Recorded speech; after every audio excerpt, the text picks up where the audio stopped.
Maya had always been the girl who disappeared into the background. At 23, she worked as a data entry clerk at a small accounting firm, spending her days hunched over a computer screen in a cramped cubicle. Her colleagues barely noticed her presence, and she preferred it that way. Social interactions felt like navigating a minefield, and Maya had learned long ago that invisibility was safer than vulnerability. Her apartment reflected her inner world, sparse, colorless, and meticulously organized. Everything had its place, just like Maya had found her place in the shadows. She ate the same breakfast every morning, took the same route to work, and returned home to the same routine of microwaved dinners and television reruns. The predictability was her armor against a world that had taught her early on that standing out meant getting hurt. Maya's childhood had been marked by constant criticism from her perfectionist mother, who never seemed satisfied with anything she did. "You're not trying hard enough," was the refrain that echoed through her formative years. Her father, absent both physically and emotionally, had left when Maya was 12, taking with him any remaining confidence she might have possessed. School had been no refuge either. She was the quiet girl who teachers forgot to call on and classmates overlooked during group projects. Now, as an adult, Maya had perfected the art of being unremarkable. She dressed in muted colors, kept her hair pulled back in a simple ponytail, and spoke only when absolutely necessary. Her supervisor, Mr. Henderson, treated her like a piece of office furniture, functional but forgettable. When he assigned her extra work without additional compensation, Maya simply nodded and complied. When her coworkers made plans that didn't include her, she told herself she preferred solitude anyway. The turning point came on a Tuesday morning that started like any other. Maya was reviewing quarterly reports when she noticed discrepancies in the company's financial records. At first, she thought it was a simple error, but as she dug deeper, a pattern emerged. Someone was embezzling money from client accounts, and the amounts were substantial. Maya's hands trembled as she printed out the evidence, her mind racing with the implications. For 3 days, she carried the weight of this discovery alone.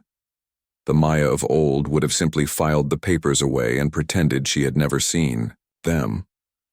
After all, speaking up meant drawing attention to herself, potentially facing conflict and risking her job security. But something inside her had shifted. Perhaps it was the realization that her silence would make her complicit in the theft. Or maybe it was the understanding that the stolen money belonged to hard-working clients who trusted the firm with their life savings. The evidence pointed to Derek Williamson, the charismatic senior accountant whom everyone adored. He was everything Maya wasn't: confident, outgoing, and seemingly successful. He drove an expensive car, wore designer suits, and regaled the office with stories of his lavish weekend adventures. Maya had always assumed his lifestyle was funded by his salary and family money, but now she saw the darker truth behind his polished facade. As Maya sat in her cubicle that Thursday evening, long after her colleagues had gone home, she stared at the stack of documents that could change everything. Her heart pounded as she imagined the confrontation that would surely follow. Derek was well-liked and well-connected within the company. Who would believe her accusations? Would they assume she was trying to cause trouble or seeking attention? The familiar voice of self-doubt whispered in her ear, reminding her of all the times she had been dismissed or ignored. But another voice, quieter but growing stronger, reminded her of something she had almost forgotten: her sense of right and wrong. Maya realized that her years of hiding had not protected her from pain. They had only prevented her from truly living. The choice before her was not just about exposing a crime. It was about choosing who she wanted to be. She could remain the invisible woman who let injustice happen around her, or she could step into the light and fight for what was right, regardless of the personal cost. Maya gathered the documents, placed them in a manila folder, and walked toward Mr. Henderson's office. With each step, she felt something awakening within her, a strength she didn't know she possessed. Her hands still shook, and her voice would probably tremble when she spoke. But for the first time in her adult life, Maya was choosing courage over comfort. She knocked on the door, knowing that whatever happened next would forever change the trajectory of her life. The meeting with Mr. Henderson had not gone as Maya expected. Instead of the dismissal she feared, her supervisor listened intently as she presented her findings. His expression grew increasingly grave as he reviewed the documents, and Maya watched. His face transformed from skepticism to shock to anger. Mr. Henderson thanked her for bringing the matter to his attention and assured her that the company would conduct a thorough investigation. However, he also warned her that until the investigation was complete, she should keep the matter strictly confidential. The next few weeks were agonizing for Maya. She watched Derek continue his daily routine, joking with colleagues and maintaining his charming facade, while she carried the burden of knowing his secret. The weight of the situation pressed down on her like a physical force, making it difficult to concentrate on her work. She found herself jumping at every sound, convinced that Derek had somehow discovered her role in exposing him. Sleep became elusive, replaced by hours of tossing and turning as her mind replayed scenarios of potential retaliation. Maya's anxiety manifested in physical symptoms she had never experienced before. Her appetite disappeared, her hands developed a persistent tremor, and she found herself constantly looking over her shoulder. The irony was not lost on her. In trying to step out of the shadows, she had found herself in a different kind of darkness. She began to question whether she had made the right choice, wondering if her peaceful, invisible existence had been preferable to this constant state of dread. The investigation unfolded quietly, but thoroughly. Maya was interviewed multiple times by the company's legal team and external auditors. Each session required her to relive the discovery and defend her analysis, a process that was both validating and exhausting. The lawyers praised her attention to detail and her integrity, words that Maya had rarely heard in her professional life. Yet their approval felt hollow against the backdrop of her growing isolation within the office. Derek's behavior began to change subtly. He became more watchful, his easy smile occasionally slipping when he thought no one was looking. Maya caught him staring at her across the office several times, his expression unreadable but unsettling. She wondered if he suspected her involvement, or if her newfound hypervigilance was making her paranoid. The uncertainty was almost worse than knowing, creating a constant undercurrent of tension that permeated every moment of her workday. 3 weeks after Maya's initial revelation, Mr. Henderson called an emergency staff meeting. The entire office gathered in the conference room, buzzing with speculation about the unusual summons. Maya took a seat in the back row, her heart pounding so loudly she was certain everyone could hear it. Derek sat near the front, his usual, confident posture slightly diminished, as if he sensed the approaching storm. Mr. Henderson's announcement was brief but devastating. The company had discovered evidence of significant financial irregularities and had terminated Derek Williamson's employment effective immediately. Security personnel were already at Derek's desk, packing his personal belongings under the watchful eye of the legal team. The room erupted in shocked murmurs and disbelieving gasps. Derek's friends and admirers struggled to process the news, their faces reflecting the cognitive dissonance of reconciling their perception of him with this harsh new reality. As Derek was escorted from the building, he turned back once, his eyes scanning the room until they found Maya. For a moment, their gazes locked, and she saw something that chilled her to the bone. Not anger or hatred, but a cold recognition. He knew. Without words, without proof, Derek understood that Maya had been his downfall. His slight nod was almost imperceptible, but it carried a weight of acknowledgement that left Maya feeling exposed and vulnerable. The aftermath of Derek's departure created a strange atmosphere in the office. Some colleagues whispered about the shocking revelation, while others seemed to move through their days in a daze, as if questioning everything they thought they knew about their workplace. Maya found herself the subject of curious glances and hushed conversations that stopped when she approached. The truth of her role remained officially confidential, but she sensed that some people suspected her involvement. Maya's supervisor commended her privately for her courage and integrity, and she received a modest bonus for her role in uncovering the embezzlement. The recognition felt surreal after years of being overlooked and undervalued.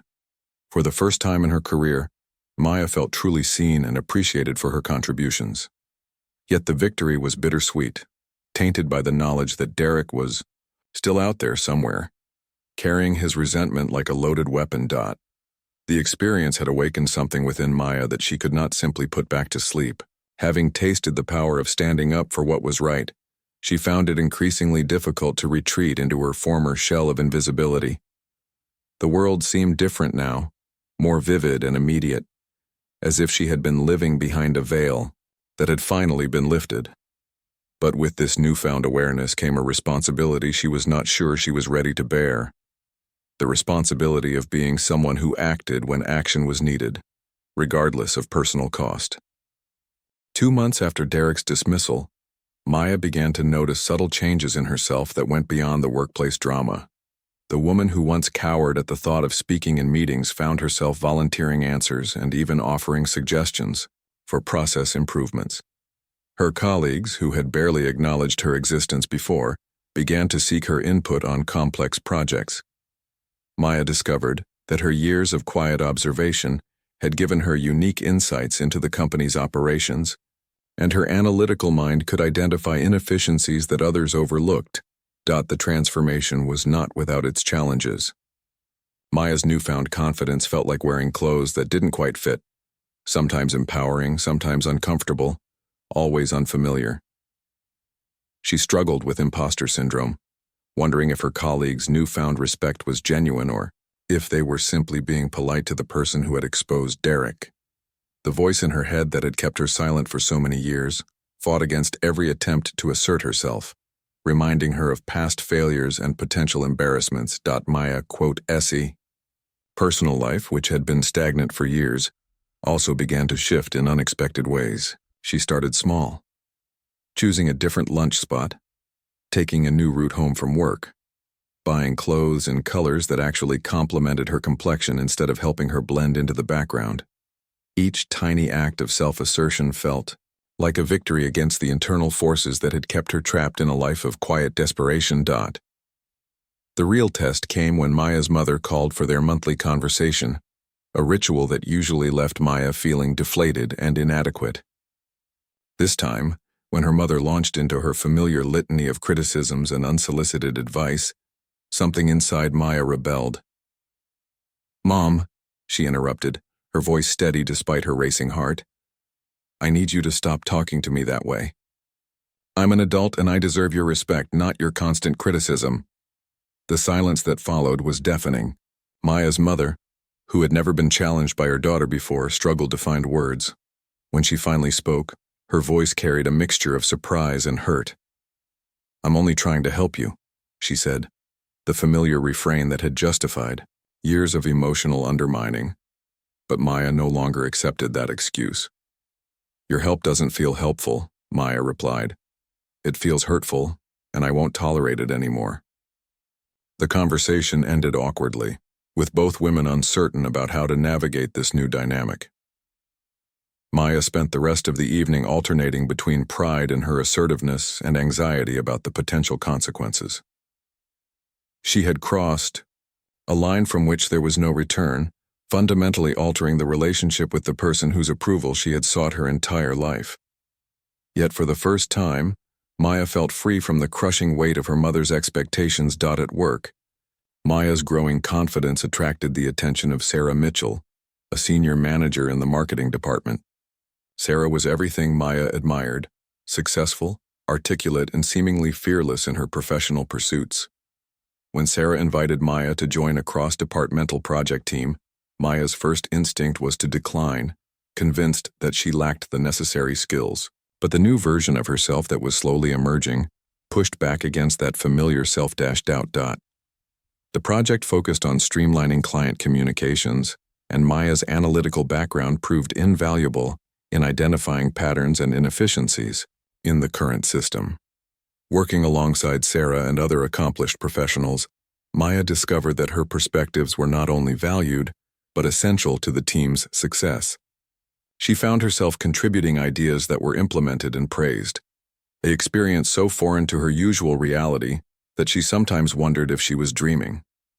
Sarah became an unexpected mentor, recognizing Maya's potential and encouraging her to pursue professional development opportunities. You have talents that you're not using, Sarah told her during one of their coffee meetings. You could be so much more than you allow yourself to be. The words stung because they were true, but they also inspired Maya to consider possibilities. She had never dared to imagine. Maya enrolled in an evening business communications course, a step that required her to interact with strangers and present ideas in front of groups. The first few sessions were torture, with Maya's anxiety manifesting in sweaty palms and a shaking voice. But she persisted, driven by a determination that surprised even her. Gradually, she began to find her voice, discovering that she had valuable insights to share and that others were genuinely interested in hearing them. The ripple effects of Maya's transformation extended into unexpected areas of her life. She began to notice the world around her with new eyes, seeing beauty and opportunity where she had once seen only routine and obligation. A neighbor's friendly greeting led to a conversation, then to an invitation to join a book club. Maya's first instinct was to decline, but the part of her that was learning to embrace growth accepted instead. The book club meetings challenged Maya in ways she hadn't anticipated. Discussing literature required her to articulate opinions and defend interpretation skills she was still developing. Some evenings she left feeling intellectually stimulated and socially fulfilled. Others she departed convinced that she had said something foolish or revealed her lack of sophistication. But she kept returning, drawn by the realization that growth required discomfort and that her voice, however uncertain, had value in the conversation. 6 months into her transformation, Maya faced her greatest challenge yet. During a routine team meeting, Mr. Henderson announced that the company was implementing a new client management system, and they needed someone to lead the transition. Maya's heart raced as he described the role. It would require training staff, managing timelines, and serving as the primary liaison with the software vendor. Everything about the position terrified her, from the public speaking requirements to the responsibility for other people's success or failure. To Maya's amazement, Sarah immediately suggested her for the role. Maya has the analytical skills and attention to detail this project needs, Sarah said, looking directly at her across the conference table. She's proven herself capable of handling complex problems and finding solutions others miss. The room fell silent as all eyes turned to Maya, who felt as if she were standing on the edge of a cliff, being asked to jump into an abyss of unknown depth.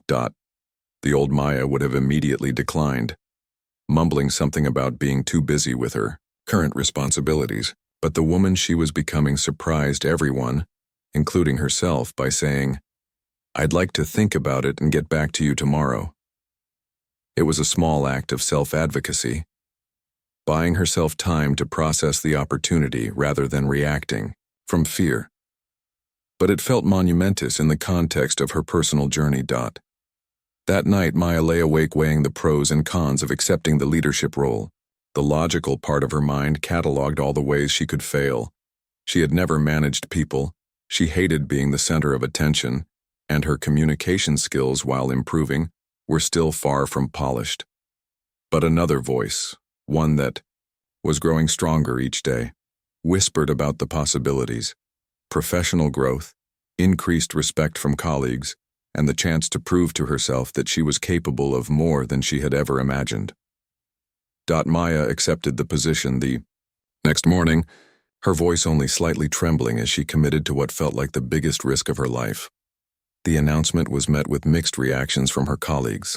Some expressed genuine enthusiasm and support, while others seemed skeptical that the quiet woman from accounting could handle such a significant responsibility. Maya noticed the skeptical looks and hushed conversations, and part of her wanted to retreat back into invisibility, where she was safe from judgment and potential failure. The first few weeks of her new role were brutal. Maya worked longer hours than ever before, studying the new software system, creating training materials, and developing implementation timelines. She struggled with the transition from following orders to giving them, finding it difficult to assert authority over colleagues who had previously ignored her. Some team members tested her resolve, arriving late to meetings or questioning her decisions in ways that felt more personal than professional. Maya, S biggest challenge came in the form of Janet Reeves, a longtime employee who had expected to receive the promotion herself. Janet made no effort to hide her resentment, openly questioning Maya's qualifications and making snide comments about inexperienced leadership. During one particularly tense team meeting, Janet directly challenged Maya's proposed training schedule, suggesting that someone with more experience should be making such important decisions. The room fell silent as everyone waited to see how Maya would respond. In the past, she would have crumbled under such direct confrontation, perhaps even agreeing with her critic to avoid conflict. But something inside her had hardened during her months of transformation. Maya took a deep breath and responded with quiet authority. "Janet, I understand you have concerns about the timeline. I'm happy to discuss them privately after the meeting. However, I've been tasked with leading this project and I intend to do so effectively. I welcome constructive feedback, but I won't tolerate disrespectful behavior." The confrontation marked a turning point in Maya's leadership journey. Word of her calm but firm response spread through the office, and she noticed a shift in how people treated her. Even Janet, while still distant, stopped openly challenging her authority. Maya realized that respect was not something that could be granted by others. It had to be claimed through consistent action and unwavering self-respect. As the project progressed, Maya discovered unexpected strengths within herself. Her years of observation had taught her to read people and situations with remarkable accuracy. She could identify which team members needed encouragement, which required clear direction, and which responded best to collaborative problem-solving. Her analytical mind, once focused solely on numbers and data, proved equally adept at understanding human dynamics and motivation. The software implementation hit its first major snag when the vendor delivered a system that was missing several promised features. The old Maya would have panicked and assumed the failure was somehow her fault. Instead, she calmly documented the discrepancies, scheduled a conference call with the vendor's management team, and presented a clear case for either providing the missing features or reducing the contract price. Her firm but professional handling of the situation impressed even the company's senior executives, who had been monitoring the project's progress. Maya began to understand that courage was not the absence of fear, but the decision to act despite it. Every difficult conversation still made her heart race.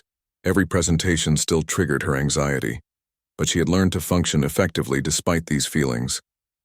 She developed coping strategies, deep breathing exercises before meetings, thorough preparation for any presentation, and the practice of visualizing successful outcomes rather than dwelling on potential failures. The transformation extended beyond her professional life as well. Maya's apartment, once a reflection of her desire to remain unnoticed, began to reflect her emerging personality. She added artwork to the walls, plants to the windowsills, and colors that brought her joy rather than camouflage. Friends from her book club started visiting, and Maya discovered the pleasure of hosting others in her space. The woman who had once eaten every meal alone found herself cooking for guests and engaging in conversations that stretched late into the evening. The success of the software implementation project elevated Maya's status within the company in ways she had never imagined possible. Mr. Henderson publicly praised her leadership during the quarterly staff meeting, and the senior partners began including her in strategic discussions about future technology initiatives.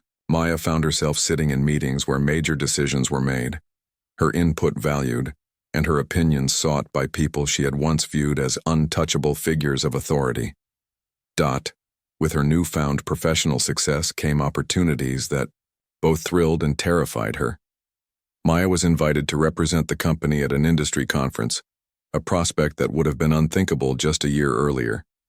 The thought of standing before hundreds of strangers and presenting their successful implementation case study triggered every anxiety she had ever experienced. Yet underneath the fear, Maya felt something new: excitement about the possibility of sharing her knowledge and potentially inspiring others who might be facing similar challenges. The conference presentation became Maya's next major test. She spent weeks preparing, not just memorizing her content but practicing her delivery until it felt natural. Sarah served as her practice audience, offering feedback and encouragement while helping Maya refine her message. Remember, Sarah told her during one of their rehearsal sessions, you're not just Maya from accounting anymore. You're Maya, the project leader, the problem solver, the person who turned a potential disaster into a company-wide success story. Standing behind the podium at the conference, looking out at an audience of industry professionals, Maya felt a moment of pure terror. Her old instincts screamed at her to flee, to claim illness and escape back to the safety of anonymity. But then she remembered Derek, and the moment she chose to speak truth instead of remaining silent. She remembered Janet's challenges and how she had found the strength to respond with dignity. She remembered every small victory that had brought her to this moment. Maya quote-s presentation exceeded even her own expectations. Her natural analytical skills, combined with her hard-won understanding of leadership challenges, resonated with the audience. During the question and answer session, she fielded inquiries with confidence and insight, drawing on her unique perspective as someone who had grown into leadership rather than being born into it. Several attendees approached her afterward, expressing genuine interest in her experiences and asking for advice about their own organizational challenges. The positive response to her presentation led to an unexpected opportunity. A consulting firm that specialized in organizational change management offered Maya a position as a senior consultant. The role would involve traveling to different companies, assessing their operational challenges, and leading implementation, projects similar to what she had accomplished at her current firm. The salary was nearly double what she was earning, and the position would establish her as an expert in her field.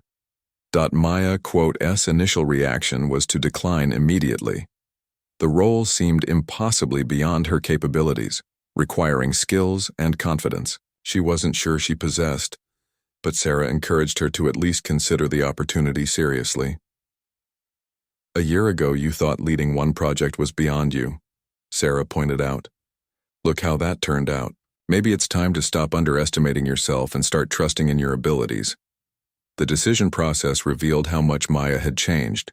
Instead of automatically assuming she wasn't qualified, she objectively assessed her skills and experience. She listed her accomplishments, identified areas where she would need additional development, and considered how the role aligned with her growing sense of purpose. For the first time in her life, Maya was making a career decision based on potential, rather than fear. Maya quote-s transformation had not gone unnoticed by her family. During what had become increasingly infrequent conversations with her mother, Maya maintained the boundaries she had established months earlier. When her mother reverted to old patterns of criticism and control, Maya calmly redirected the conversation, or ended it if necessary. The dynamic was still awkward and sometimes painful, but Maya no longer allowed her mother's disapproval to define her sense of self-worth. More surprisingly, Maya received a phone call from her father, whom she hadn't spoken to in over 3 years. He had heard about her professional success through a mutual family friend and wanted to congratulate her. The conversation was stilted and brief, but his acknowledgement of her achievements meant more to Maya than she expected. I always knew you had potential, he said, words that might have meant everything to the child she had been but now felt like too little, too late to the woman she had become. The consulting firm gave Maya 2 weeks to make her decision about the job offer. She used the time to carefully evaluate not just the opportunity itself, but what accepting it would mean for her continued growth. The role would push her out of her comfort zone in ways she could barely imagine, requiring her to establish credibility with new clients, manage complex organizational dynamics, and solve problems she had never encountered before. Maya realized that her journey of transformation had reached a crucial juncture. She could remain in her current position, where she was now respected and successful, or she could take another leap into uncertainty. The choice was not just about career advancement. It was about continuing to become the person she was meant to be. The woman who had once hidden in the shadows was now being asked to step fully into the light, to become a leader who could guide others through their own transformations. As Maya weighed her decision, she reflected on how different her internal dialogue had become. Instead of focusing on all the ways she might fail, she found herself considering how she might succeed. Instead of assuming she wasn't ready, she asked herself what she would need to do to become ready. The shift in perspective was subtle but profound, representing a fundamental change in how she viewed herself and her capabilities. Maya accepted the consulting position, and her first assignment took her to a manufacturing company in Chicago, where decades-old systems had created operational chaos. Walking into their headquarters, Maya felt the familiar flutter of anxiety, but it was now accompanied by something stronger: anticipation. She had learned to view challenges as opportunities for growth, rather than threats to her security. The client's management team was skeptical of Maya from the moment she arrived. They had expected someone older, more obviously authoritative, someone who looked like their idea of a successful consultant. Maya recognized their doubt. She had seen it before in her own reflection, but she no longer allowed other people's preconceptions to define her capabilities. She let her work speak for itself, conducting thorough assessments and presenting clear, actionable recommendations with quiet confidence. The breakthrough came during a meeting with the plant supervisors, a group of experienced men who had been resistant to any outside interference. Maya listened carefully to their concerns, acknowledging their expertise while identifying areas where process improvements could benefit everyone. Instead of imposing solutions from above, she collaborated with them to develop strategies that honored their knowledge while addressing inefficiencies they had learned to work around. One supervisor, initially hostile to her presence, later approached Maya privately. "I've got to admit," he said, "when they told us they were sending in some young woman to fix our problems, I figured it was going to be a waste of time. But you actually get it. You listen before you talk, and that's rarer than you might think." His words validated Maya's approach and reinforced her growing understanding that authentic leadership came from connection rather than domination. The Chicago project's success led to more assignments, each presenting unique challenges that pushed Maya to expand her skills and knowledge.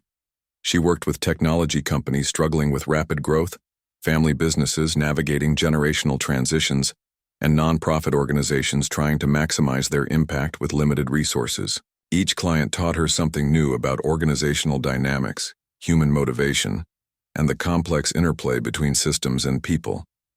Maya's personal life blossomed alongside her professional success. She began dating for the first time, in years approaching relationships with the same thoughtful analysis she brought to her work. Her first serious relationship was with David, a teacher she met at a friend's dinner party. David was drawn to Maya's intelligence and authenticity, qualities that had always been present but were now allowed to shine. Their relationship challenged Maya to be vulnerable in ways that scared and exhilarated her, teaching her that intimacy required the same courage as professional risk-taking. The relationship with David didn't last. They wanted different things from life, but its end didn't devastate Maya as it might have in the past.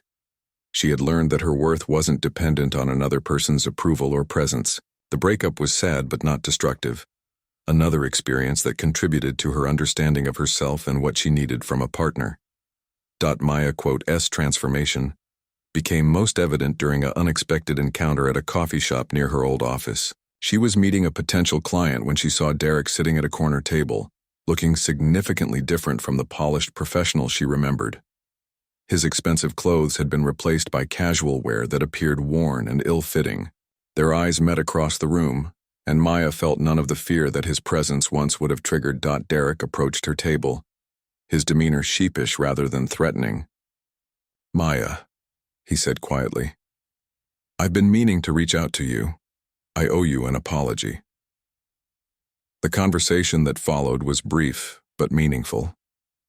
Derek had been arrested and prosecuted for the embezzlement, serving a short jail sentence and paying substantial restitution. He was now working as a bookkeeper for a small business, trying to rebuild his life and reputation. "I was angry at first," Derek admitted.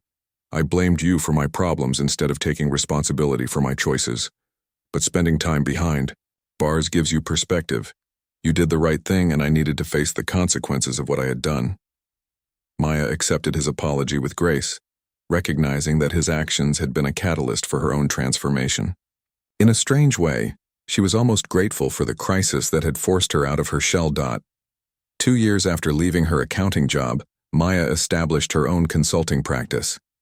She hired Sarah as her first partner, and together they built a firm focused on helping organizations navigate complex changes while developing their employees' potential. Maya's personal journey from invisible worker to confident leader became part of her professional brand, resonating with clients who were struggling with their own transformations. Maya, quote,'s mother, eventually came to visit her new office, a gesture that represented a significant shift in their relationship. Standing in the modern space Maya had designed to reflect both professionalism and warmth, her mother struggled to reconcile this successful woman with the timid daughter she thought she knew. "I don't understand how this happened," her mother said, looking around at the awards and client testimonials that decorated Maya's walls. "It happened because I stopped waiting for permission to become who I was meant to be," Maya replied. The conversation that followed was the most honest they had ever shared, with Maya explaining how her mother's constant criticism had shaped her fear of failure, and her mother acknowledging, perhaps for the first time, how her helpful comments had been experienced as attacks. The relationship would never be completely healed, but it found a new equilibrium based on mutual respect rather than childhood patterns. Maya often reflected on the journey that had brought her from the shadows into the light. She understood, now that transformation was not a destination but a continuous process of becoming. Each new challenge still triggered moments of doubt and fear, but she had learned to recognize these feelings as normal parts of growth rather than evidence of inadequacy. The woman who had once believed she was meant to be invisible had discovered that her voice, her insights, and her unique perspective were exactly what the world needed. Standing in her office on a sunny afternoon, reviewing proposals for new projects that would challenge her in ways she could barely imagine, Maya smiled at the reflection in her window. The person looking back was strong, confident, and ready for whatever came next. She had learned the most important lesson of all. The phoenix had been within her all along, waiting not to be discovered but to be allowed to rise.